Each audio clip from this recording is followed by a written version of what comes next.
It's another episode of your favorite show, Nick at Night. We got Nick Osen coming on. We're going to talk hoops. We're going to talk football, Ohio State week, some recruiting chatter, and basketball's almost here. Let's go.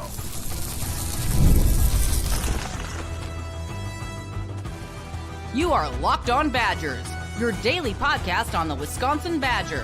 Part of the Locked On Podcast Network, your team every day. What is going on, Badger fans? Welcome to Locked On Badgers, your team every single day, part of the Locked On Podcast Network. I really appreciate everybody that is going to listen to this, that's here, that's part of this community. Thank you for being an everydayer.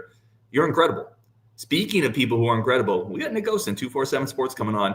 I would say friend of the show, but also friend of Ryan Herring's in real life. It is glad to see you, dude. I actually kind of want to start here. I mean, today we're talking Ohio State week. We're going to talk some recruiting. We're going to talk a little bit basketball for sure, basketball recruiting, some of your questions. But we had our Locked On meetup, last week, and obviously the game didn't go great. But I had multiple people come up to me and tell me how excited they were to meet you. The community is incredible, and I know you were part of that too. So, want to start there. How great is the community from kind of both of our places here? Ryan, honestly, if you hadn't brought it up, I was going to as well, actually. I really – it's a tough time, obviously, with some of the recent games and scores, and I understand that. But just to be able to see you, see our guys, Rajiv and Justin, and just all the fans, man, like, truthfully, I'm grateful that some of those people on my boards and they read the work and everything. But the communities that you guys have really created and really kind of taken care of and built upon, really, really special, dude. I mean, obviously, there's so much kind of negativity and things, and we'll get into some of that. Now, sometimes it comes at other times, but really just to be able to just kind of bask in the times, being a lot of Badger fans, people from around here, people from all over the state, excited for games and the content. It was really cool, dude. It was actually one of the highlights of my week. Yeah, 100% agree. Let's start football. Ohio State week. Ohio State, number one in the country, coming into town, big favorites. It's obviously going to be a tough game, and it's a tough spot, and the Badgers are in a tough spot. I thought this was a good question. I want to throw it up here. This is from CTMM. I appreciate the question. What do you do to salvage the rest of this football season? Because it's not over. We're like halfway into this thing. Yeah, so I think it's a great question. I think there are a couple ways you could go with this. Now, we'll be obviously pretty realistic looking at the schedule and injuries and things coming up. I think that one way, I'll give a couple, okay, and I'm not saying these all happen, but just what would actually kind of help salvage it, finding one of those marquee wins, I think is obvious. That's something that we talked about coming into the season. I understand the way things have gone. That's looking like even more of an uphill battle. But just, I think that's one. Number two, getting the Axe, I think, would mean a lot, regardless of really how the season is going and has gone so far. I think that would still mean a lot. I do think that's one that's still possible going forward. And then number three, I'm not somebody that's like, hey, play all the young guys right now, because I do think if you play the best players right now, is still where I'm at, obviously, to try to win games. But I think a way, and there's kind of some similar questions we saw about fans, what should I still look out for? This is tough. What can we kind of get excited about? I do think that some of those young faces and young players can still really be something to track and get excited about. My mind always goes to the linebackers that we have seen. Obviously, Mason Posa, Cooper Catalano. You got Clayton in there. Some of the younger safeties, like Grant Dean, has gotten time at least on special teams. Kairos Gaines at corner. And a lot of the 2024 guys, too, like some of those offensive linemen that I know that we have talked about. I still think Kyan Barry Johnson has a bright future. Obviously, there's some depth there that he's behind. But, Ryan, I think realistically those are some things that would still, if not fully salvage kind of what we've seen, at least bring some excitement, clarity, and potential continuity to kind of go ahead and look forward. I like the younger player piece. It's something I've talked about a lot too, and I agree with you. This doesn't mean, like in baseball, a lot of times when you're out of the race, right? It's bench people, it's pull up all your AAA because you're going to get it's prospect time, right? Yeah, it's prospect time. I'm not saying that. I would like to see Kairos Gaines get more reps. I thought he looked solid last week. I like the physical skill set, and that's a spot we struggled. That's a spot Wisconsin has struggled in pass defense. I'd like to see him get a few more reps. I would love to see Clayton work his way in a little bit more. Eugene Hilton, that was a guy that I could see on the bench, even when that Iowa game had really turned. Eugene Hilton went to the offensive line. That's something we specifically saw and tried dapping every single one of them up, tried to get them going. I would like to see him get a little burn too. A couple of those guys, I think that's a really good answer. And then I think you have to beat Minnesota. Maybe you trip up Illinois. And honestly, I think it's about not rolling over, right? It's making it difficult at times for teams that on paper are quite a bit better than you right now. And let's just be realistic. That's what it is. But can you make it a little difficult against Ohio State? Can you make it a little difficult against Oregon? Can you maintain some fight? I think you do those things, you trip up a couple teams, and then maybe you have a little momentum going into the offseason potentially. Yeah. And again, I think the key is those are all realistic. We're not just saying, oh, knock off number 1 and number 6 or number 7 the next 2 weeks and all is good. Like even with the, accusations of too optimistic and all that, I'm not saying that. I do think, I'll add this, Ryan, in terms of kind of OSU week. We spoke with some of the guys today. And we got Rico Hallman and Vinny Anthony in the group. And I couldn't respect some of these guys that have been around. Obviously, there have been some really disappointing times and seasons. And they are still going up there in front of us as the media. That group was a little bit smaller this week that was there. But when we're talking to them, really just trying to lead, they're trying to get kind of these groups going. I mean, the leaders that are doing everything that they can. And I think it would be false if you're saying that everybody has responded perfectly to kind of this tough stretch. I do think some of the guys need to get up a little bit more for it. I understand that's easier said than done, but the Hallmans, the Vinny Anthony, Daryl Peterson, Lance Mason, Jake Renfro, like a lot of those older guys that have been around, Austin Brown, I just think Riley Mahlman, like these vets are trying to kind of bring people out of this rut. And it's interesting because then you see some of the young guys that we have talked about also really trying to bring the juice and make an impact. It's tough. There's no question. And if you're a fan, you just wish, could there be one gimme game in the mix, right? Because obviously it doesn't get worse than what happened over the weekend. Rob, that was the question asked. I appreciate it. But then you get, number 1, and then one of the toughest places to play, obviously, in Austin. So it's a brutal stretch, man. And I'm actually going to throw one at you, Ryan, because I know the obvious answer would be a win. But outside of that, what would just be kind of something nice and refreshing for you to see in this matchup with the Buckeyes, who I believe are head and shoulders the best team in the country right now? And I think it's maybe the best defense I've seen in 3 or 4 seasons. That's a really good question, man. That defense is incredible. It's just absolutely amazing. And this is an offense that struggled. I think because I'm going to watch this game, I'm going to watch it with my son. And if there's a point in this game where this is going to sound cheesy, but it is what it is. I'm watching with my kid. Where in the second or third quarter, he looks to me and he feels still excited about this game. Mm-hmm. Where he's still into it, where he still thinks like, Dad, like we got him on the ropes maybe a little bit, or Dad, maybe we can engineer something here. I want this team to come out and be competitive at home in Camp Randall because that's what it's always done, right? That's what it's always done and what it's always been about. So that's a tall task, man. You and I are both optimistic guys at nature, but if you're asking me, that's what it is. That's what it is. It's this offense has to figure something out, and injuries notwithstanding, it is maybe the worst offense in Power 4 football right now. And they got to figure something out, man. And that's what I want to see. Something that makes my 11-year-old kid excited to watch Badgers football. Yeah, I mean, this is more a compliment to Ohio State than anything with Wisconsin. The Buckeyes defense has been so good. It would be notable if the Badgers can score an early touchdown. I mean, you look at some of their numbers, Ryan. I think so much was made of their DC Jim Knowles leaving, and Matt Patricia has been even better. So I do think that gets a lot of credit. I would love to see even something like, forcing a turnover on Julian Sand. Obviously Hallman had a great interception last week, and obviously the really, really tough game against the Hawkeyes. Sayan is one of the most accurate quarterbacks in the Big Ten, arguably the country, but still very young. So I think that would be kind of something to really look to. And, man, just respond to the challenge, Like, I'm not saying right now Wisconsin's going to win. I'm not going to be picking that. I'm not saying anything like that. But obviously last weekend was a huge opportunity, and things went the way that they did.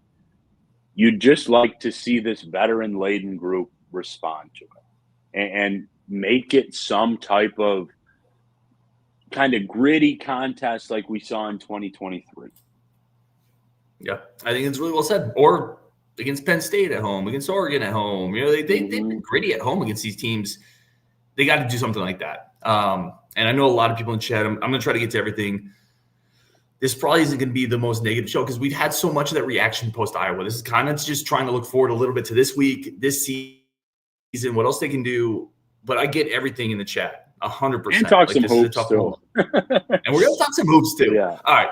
We're going to take a quick second here for friends of the show. We're going to come back. We're going to talk Nick Osen, basketball. He's been at practices. We got some of your questions as well. It's going to be a really, really good episode of Locked On Badgers. But first, a quick second for our incredible friends of the show.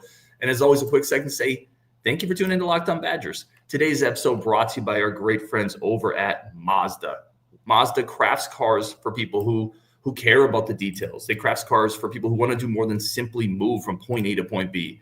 And I've been on the road a lot lately. I mean, it's been background. This is my third hotel in a minute. I'm trying to get from my point A's to point B's, and I'm going to get there in a Mazda if I can because I want to get there with a little more style. I want to get there with some craftsmanship, with Napa leather upholstery, all-wheel standard drive in every crossover because I want to get there safe. I got a kid to look out for. I got to get there in one piece, and Mazda's going to do that for me. Like every player, Mazda sweats every single detail because when you make every move count, impossible becomes irrelevant. Mazda, move and be moved. Today's episode also brought to you by Peloton. And listen, let's have a real talk here, Locked On Badgers fans. Your boy Ryan's put on a couple pounds. I need to get my Peloton. I need to get moving. I need to get going a little bit so I can be a better version of myself. I'm going to do that over on Peloton, shaping the future of fitness for the brand new Peloton Cross Training Tread Plus, powered by Peloton IQ. It's absolutely incredible. The most advanced equipment yet, designed to give you real-time guidance in endless ways to move, whether you're running, lifting, or cross-training. This is training reimagined. Peloton is built for breakthroughs with tools that help you plan, stay motivated, and reach peak performance. Right now, let yourself run, lift, push forward. Explore the new Peloton Cross Training Plus today at onepeloton.com. All right, Nick, let's keep going here. Let's talk some hoops. Or actually, let me start here because I do want to bring this up. We had a couple questions about football recruiting. Obviously, I want to finish with that.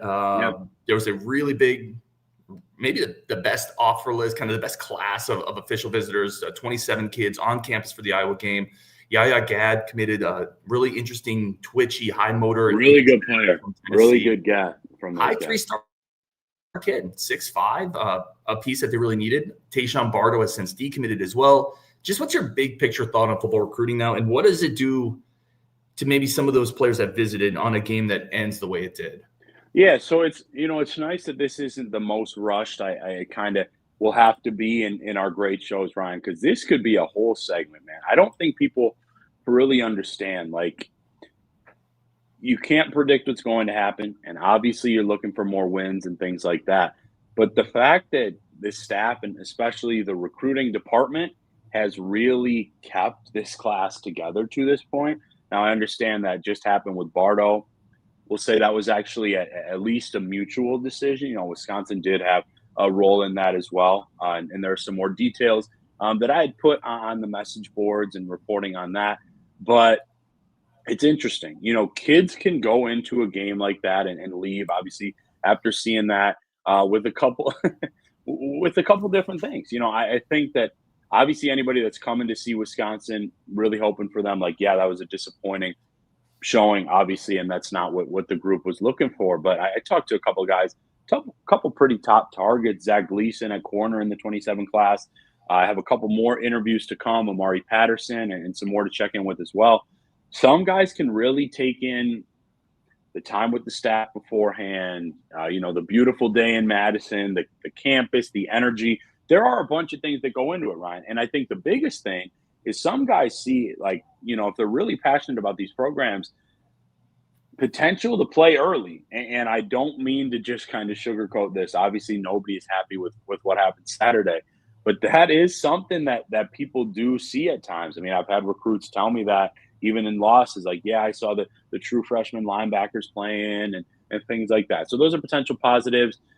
Most of the comments that I have really, kind of heard and guys have spoken with still find positives to talk about with that one. And then Gad, dude, he is absolutely a player. That was actually really impressive, especially with kind of how things went down Saturday, to still get him in the fold. I think if you watch the tape, and I know a lot of our buddies do, he's probably one of the best commits in the class. And guys like, Jaden Petit, Amari Latimer, Ryan Hopkins, like all as we're doing this right now, still in this, they're very, very important pieces. And you just look for kind of those relationships to continue to build.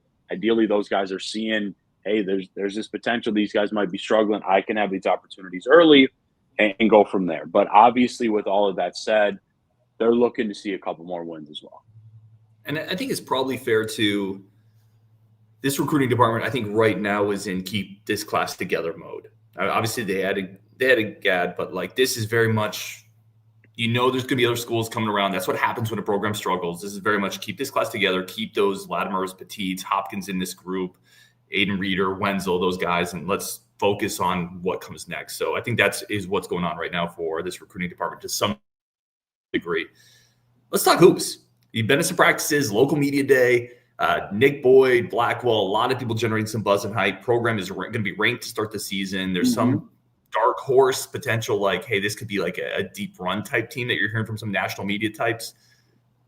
Dude, what are the vibes for basketball right now? What was your takeaway from local media day? Yeah, Brian, it's funny. I'll even look back to some of our time last week in Chicago. Like, I don't even need to kind of be the optimist or the trendsetter with this group, because everybody else is now joining kind of this train and this bandwagon that we have talked about since March, man, in terms of some of the potential of this team. Now, cohesion is always very important. Health, I do think there are a couple aspects that maybe there's not quite as much depth as you'd hope for. So like I said, health is going to be very key, but major credit in terms of the roster construction, you know what I mean, and how they put these guys together. I think that the way – I actually just wrote a feature. I don't do too many feature stories on Nick Boyd. I do think it's worth taking a look. The guys that guard and the Badgers got him over, in terms of some of the money out there, the teams that were really competing for him.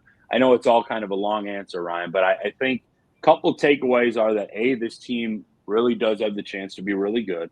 24, I think that's probably fair. I think if I were to kind of have put them on a ranking, I'd probably go like 19, 20, around that range. I don't think they're too far off, and obviously they've got some things to prove, as does just about everyone. The interesting thing about the Big Ten is, obviously with Purdue number one, they absolutely reloaded. A lot of new faces that you will see, but it should be a really, really good conference, potentially a top 2 conference again. And then this isn't necessarily an anomaly that I'm just going to wrap here with, but man, this group is selfless. And whether it's guys that, just got here as true freshmen, guys that just got here as transfers, guys like JB and Nolan that have been around for a long time, they're meshing really well. Very grateful, just like football, to have been able to watch several practices, which was awesome. We just had local media days. And I'm excited, man. The scrimmage is just 4 days away. This is a good comment here. Badgerman 111 said Michigan State played 10 last year, and so will we. I think they're going to have a hard time getting this rotation to 8 or 9. Typically, guard wants to live 8 or 9 is where he wants to live. More 8, to be honest. I think they're going to struggle getting, because I did this exercise with I don't even remember who, man. My shows blend together. But you start to go down the rotation. You have your 5 starters, right? And then you have Janicki's going to play. Carrington's going to play. I think Garlock's going to carve out a role. But the Aluskis would be 9, right? And then you're telling me Kinzinger isn't going to get any run, or a guy like Gray. That would be 10 right there. I think this is going to be a hard rotation to pare down. Yeah, Ryan, there's no question. And if you're, talking with Well, Guard said similar last week at Big Ten, or if you're around the program a little bit, like I think they feel like there is a lot of depth within this group. I think your projected starters. Then I'm just thinking of who I've seen with my own eyes. Janicki probably next up. Carrington. I absolutely think Garlock could have a role, at least from what I've seen and the buzz that has been around him. But Bialuskas looks like pretty comfortable too. And then you're right. I think kind of that like fringe spot, the 8 to 9, 9 to 10. It's like, man, Kins absolutely looks like he's good enough to play right now. He has the skill set. He has the work ethic, competitiveness. He's strong enough. But like you said, you can't find minutes for 12 guys. So I think kind of some of those freshmen you will absolutely see. Oh, dude, we didn't even mention Hayden Jones. Yeah. Who I have actually heard even maybe more advanced things. I'm personally of the mindset that in some of these early non-con, not maybe huge games, you may see 10. I will say that right now of guys that, hey, we don't want to redshirt you. You might just get a couple minutes, but like you want to get into these game type of reps. So I think in those times you're going to see 3 or 4 freshmen. I mean, these are very college-ready guys based on what we have seen.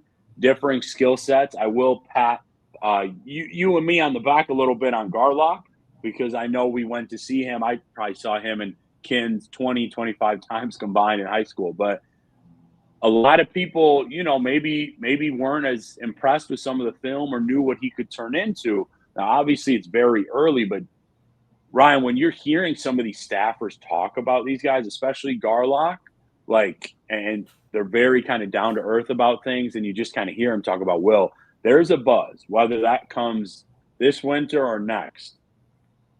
Pretty big time player in the future, I think, for this program with his defense and athleticism. I'm going to give you credit for that because the couple games I went to, and I went to see him a couple times. And I went to see Kins too. I was very high in Kins after watching him play. I thought this dude's going to be a player in Madison. It's just the shot is too pure. The way he plays. You called me after. Yeah, I thought he was a pretty clear guy. Garlock struggled a little bit, or I thought he struggled a little bit. And I think I might have undersold him. And I think I told you that. I'm like, man, I think I undersold Will. Whereas I think you were maybe right on with it. So I'll give you all the credit on that one. And I think we answered it, but I want to throw the question up here because Cannonell's a good friend of mine. He's been on the show. Do you think Garlock will carve out a role on the bench? I think we both answered that, yeah, I think he is going to carve out a role. Yeah, I think we did, at least early on. Like some of these guys, it's just like, okay, let's say you put a hard 7. So after like Janicki and Carrington, and then it kind of feels like Garlock and Bialuskas are fighting for kind of some backup big minutes, but they can both play. They're not like the same type of skill set. I disagree with that comment there. I definitely don't see a first round exit with this group. But then kind of looking between, Hayden Jones and Kins, it's a very, very deep guard group. But what I think is impressive is like when you speak with Hayden, when you speak with Zach, these aren't the types of guys that are just coming in expecting something from the jump mentally. Like they're working towards that. They want to add, of course, but they're not these young, immature players. They understand, hey, it's not going to be playing 12 guys in Big Ten play. If they can get some run, great. But like Kins is set up to be a long-time contributor. And I do think Hayden Jones, with some of his positional size too, might as well see the floor early. And mid-James, all 4 freshmen are doing things. I've heard good buzz on all 4 of them, and actually have heard something recently on Hayden Jones, maybe similar to what Nick has heard, where he might even be leaping above that hierarchy a little bit. We're going to take a quick second here. We got more questions from the Discord, including who is this year's John Tonje, the player who maybe exceeds expectations on the program. That's going to be coming up on Locked On Badgers with the great Nick Osen. But first, a quick second for our friends of the show. And as always, a quick second to say thank you for tuning in to Locked On Badgers and being part of this community. Today's episode is brought to you by our incredible friends over at Wayfair. Listen, holidays are coming up. Christmas is coming up, and the Herring's household is going to be open to everybody in my circle, and I want them to come over. I want them to smell the nutmeg and whatever you do for Christmas, but I want to see the Christmas wreaths and the trees, and they're going to come over. It's going to be cozy, and it's going to be holiday, and it's going to be full of decor, and it's going to be great, and we're going to have the Christmas trains, and we're going to get all that stuff on Wayfair.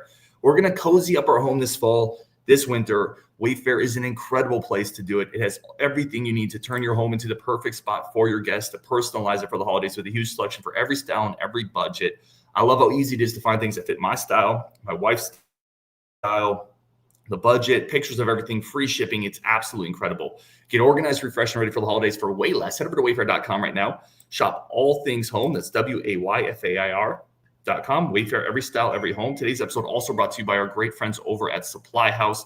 SupplyHouse, if you need to get a project going, you need to get a large amount of electrical supplies, plumbing supplies, HVAC, whatever it is. If you're handy or if you've got a crew, SupplyHouse has you covered with over 280,000 plumbing, HVAC, and electrical items from the most trusted brands in the business. Real-time inventory, honest lead times keep you from punting projects, while their industry-leading customer service always has your blind side covered. Honestly, there's not a better place to get parts. It's fast. Next day delivery, which is a total game changer. Join the free Trade Master program today. Score serious perks like priority shipping, lower prices, dedicated support line. Visit supplyhouse.com to sign up for free. Use promo code SHCollege5 for 5% off your first order. That's supplyhouse.com. Real people, real service. All right, Nick, always incredible, and always want to be respectful of time. And as always, want to say thank you. How can people find the incredible work you're doing if they aren't already doing it? Yeah, thank you, Ryan. I will note that. I do want to say briefly, though, we do have a little bit more time than usual. Got to watch a show with my lovely fiance, and she went to bed early. So we definitely got at least 8-10 more minutes for some great questions. Badger 247, man, being sincere, and I always try to, no matter kind of how things are going, folks. The content has kind of been exploding in terms of just the consistency. And I promise that there were a stretch of 2-3 days covering volleyball, basketball recruiting, basketball, football recruiting. I swear to you, 10 or 11 stories. Badger 247, always try to bring it just like this guy, one of the best people that I've met actually in my life right here, Ryan. So we'll keep it going. We've got a few more questions. I want to definitely hit on a couple that I saw that we kind of saw earlier. No, let's do it. Let's hit the one that we teased. I want to get our guy Northwoods, who always again throws good questions in here. He said, "Hoops question. This year's John Tonje. Who's the player in the chat? Let us know too. Who's the player that drastically exceeds expectations on this roster?"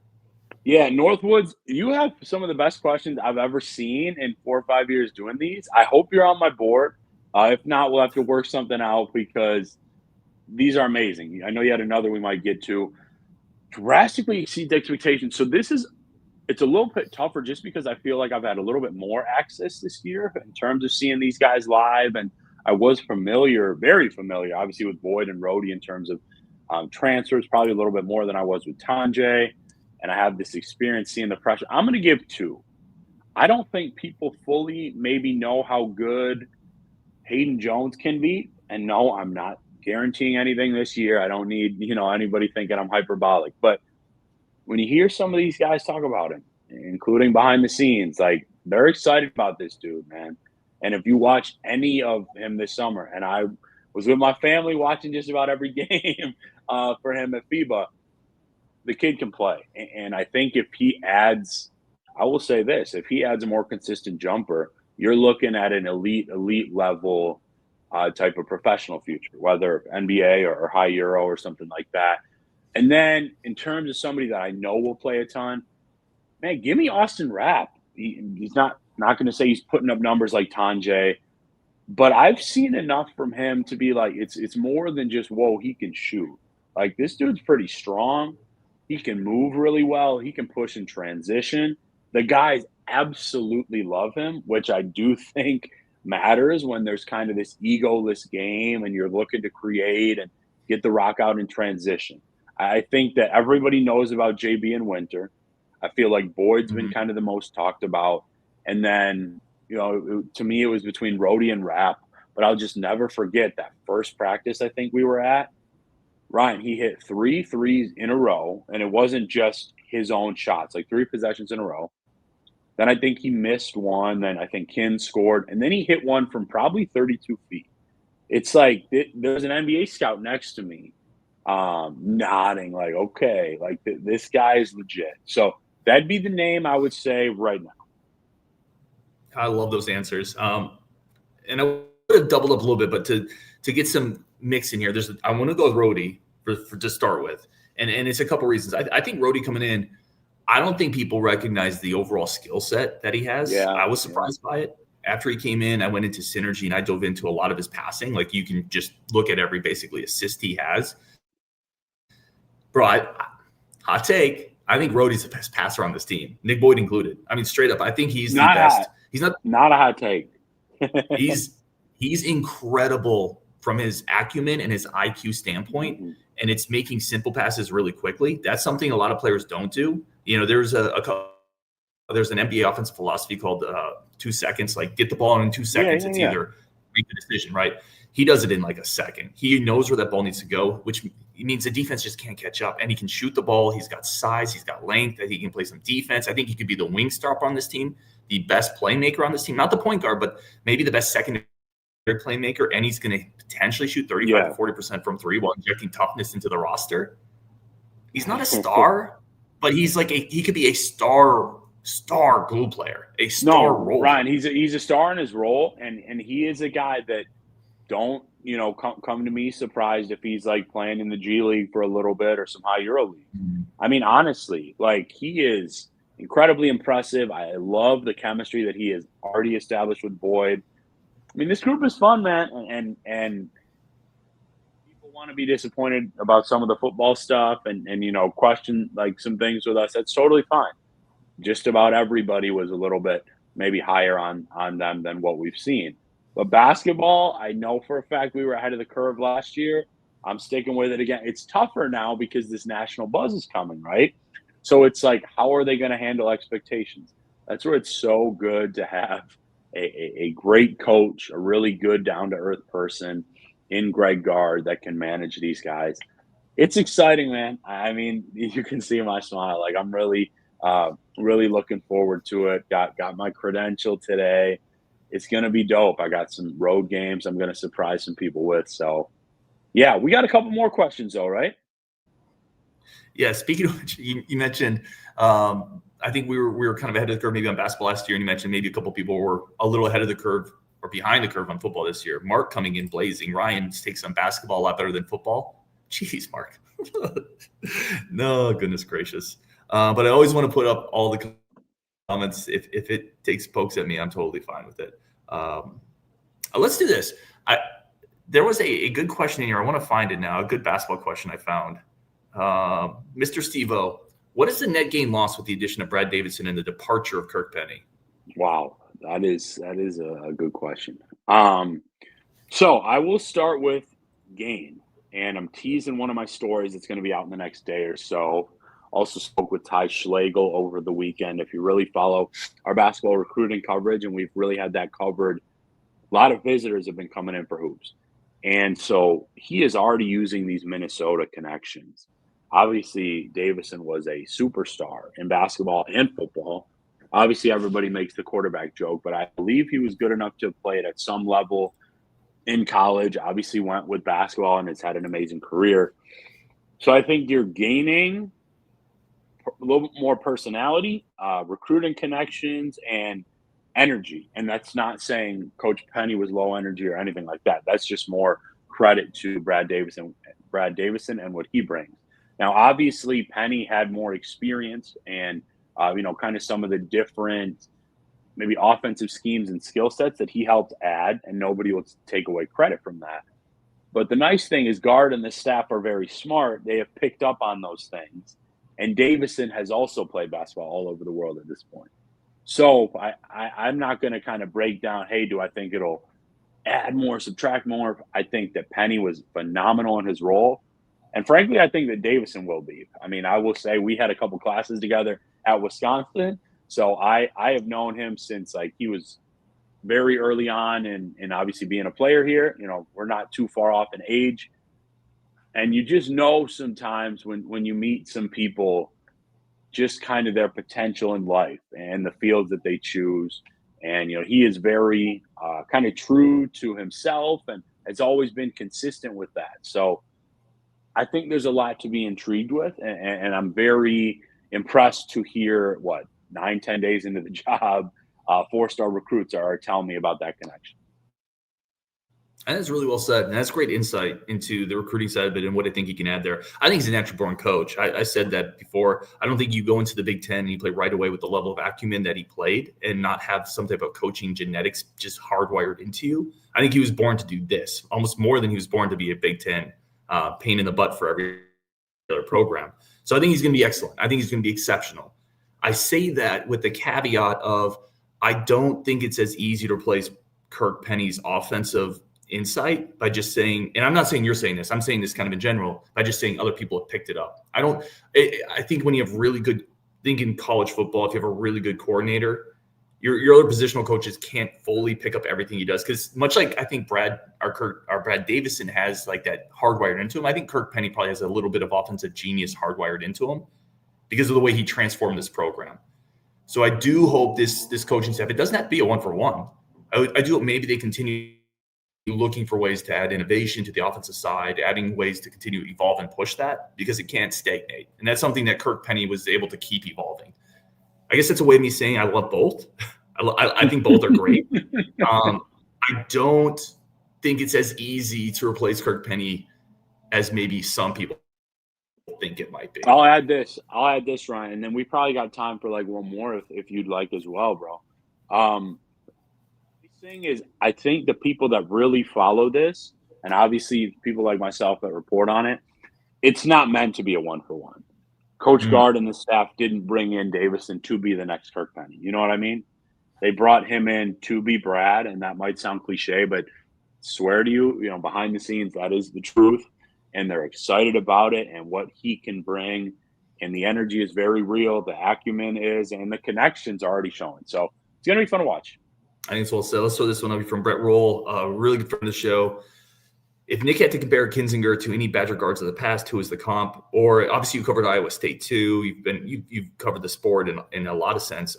Is there a guard comp anywhere that kind of sticks out to you for Kinzinger? Is that our guy, Brett? Yeah, that's him. Yeah, yep. Shout out, my man. I've thought about this before, and I think the name that actually first comes to mind, I think you'll probably like this take, is Bronson. That was my take too. And that's I said the same thing. And somebody just commented too. That's crazy.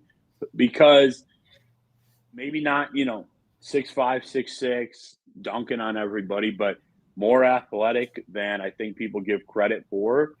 Lights out shooter, will step into any gym, maybe in the country, and be one of the best shooters. And Zach and his coaches and family know how highly I think of that aspect. But he's a dog defensively, good handles, better passer. I think obviously he'll continue to build off of what he does. But yeah, skill set wise, I can literally picture some of the same things from Bronson to see. So Bronson's where I went first. I did a show. I think I titled the thumbnail "The Next Gameday" after I'd been and watched him play. The differences between the two, Bronson has more creativity and playmaking coming in. Like he had a little bit more of that coming in. Yeah, and he was like a 5-star, borderline 5-star, I believe. He was a 4-star, but he was a high one. Yeah. Guy. He had a little more playmaking to his bag coming into Madison. Not to say Kins can't develop more of that as well, but kind of like in a similar spot of their development, Koenig was a little more ahead there. I think Kins is more ahead on the defensive side. He's a little stronger, a little more physical defensively. I think he understands that aspect of the game better. Mm-hmm. Someone in the chat threw up, this might be a little before your time. Someone in the chat threw Trayvon Hughes in there. That's an interesting one. Oh, man, I appreciate you. I look young, but not that young. Okay. I absolutely know Trayvon. I maybe push back a little bit on that one. I think Bronson is nearly spot on. I'm not sure Kins is going to have that impact right away just because of the depth at those positions. But, man, he can slide right in next year in addition to some of the depth he can bring this year because, as we know, you're guaranteed losing a bunch of those guards. That's just to wrapping up eligibility. And if JB's ready for the NBA too, like he may have some of the keys to the car. So, yeah, it's fun, man. Some great questions. This was really refreshing and fun to be back. Obviously, I got to see you a few days in a row, but to do the show, missed it. Yeah, dude, it was awesome. We'll wrap up here. Always great to have Nick on. Again, I always want to be appreciative of time because I know he's got a bunch going on. The last comp I'll throw out for Kins a little bit is I think he's got some Grayson Allen in him. Obviously, we're talking about other players. Kind of a really heady shooter that has developed into a good defender, can do a lot of kind of different things, a bit of a hyper glue guy in a sense, and come off the bench, could drop points. We all know what Grayson Allen did to Wisconsin in a national title game. I think he's got some of that in his bag too. So I think we all like him. Nick, appreciate you, man. Thank you so much for everybody in the chat, everybody in the comments. Thank you for following along, for watching. Go check out what Nick's doing always on Twitter and at 247. I think the best way to end this show is with this starred comment here from really good friend of the show, Will Hanna. Badger fans, mistake if you are not on 247. I think it's well said. Appreciate that, Will. Thank you so much. I promise you I put everything I've got into it. Thank you, Will. Thank you, Ryan. I missed you, brother. And our new longest show yet. So that was good to do with you. Until the next one. It's the longest one until our next longest one. On Wisconsin. Appreciate you guys so much for being a part of this community. You can't tell you how much it means. And we will talk tomorrow.